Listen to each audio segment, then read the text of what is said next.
Hi, Bruce from Safiery, and Tom here is wheeling something out. That's a gas cooktop and oven. Tom, where are you going to? Off to Gumtree, Bruce.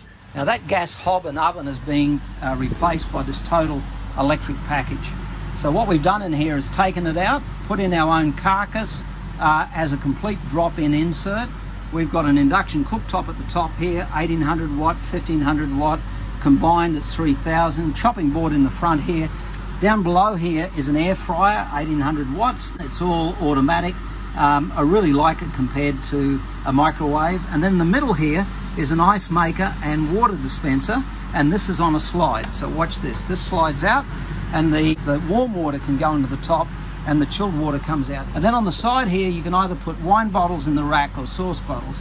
And that whole electric pack there of the 3000 watt induction running the air fryer at 1800 watts can run at the same time in this van because of the size of the inverter. How good's that?